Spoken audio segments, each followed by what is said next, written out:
Jerk అంటాం మనం బేసిక్గా. ఎప్పుడైనా ఒక్కొక్కసారి మనం ఒక ఏదైనా ఒక దృశ్యాన్ని ఏదైనా చూస్తున్నప్పుడు కంటికి ఆహ్లాదంగా ఉండేది, ఐజర్క్ లేకుండా ఉండేది ఎప్పుడు కూడా అందరికీ మనసుల్ని గుచ్చుకుంటుంది, అందరి మనసులకి గుచ్చుకుంటుంది అనమాట. ఎగ్జాక్ట్గా ఈ సినిమా అలాంటి సినిమా అండి ఇది. సతీష్ వేగేశ్న గారు అంటేనే ఒక మనిషే చాలా ఆహ్లాదంగా ఉంటారు. ఆయన రైటింగ్ ఆహ్లాదంగా ఉంటుంది, ఆయన టేకింగ్ ఆహ్లాదంగా ఉంటుంది.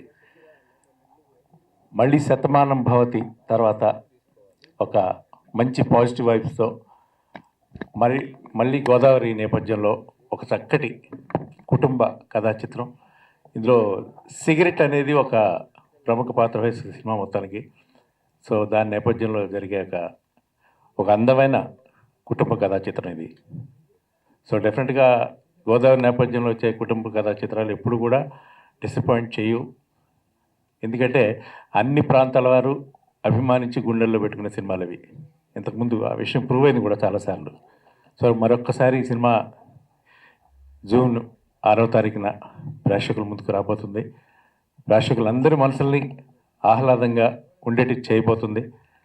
చిత్ర నిర్మాతలు మా రవి గారికి, సుబ్బారెడ్డి గారికి జేబులు బాగా నిండాలి. వారు ఈ సినిమాతో మరిన్ని మంచి మంచి చిత్రాలు తీయడానికి వారికి ఆ భగవంతుడు ఆ కటాక్షం అందజేయాలని చెప్పి కోరుకుంటున్నాను. అండ్ కైలాష్ మీనన్ గారిని నేను ప్రత్యేకంగా అభినందిస్తున్నాను. Very nice music sir.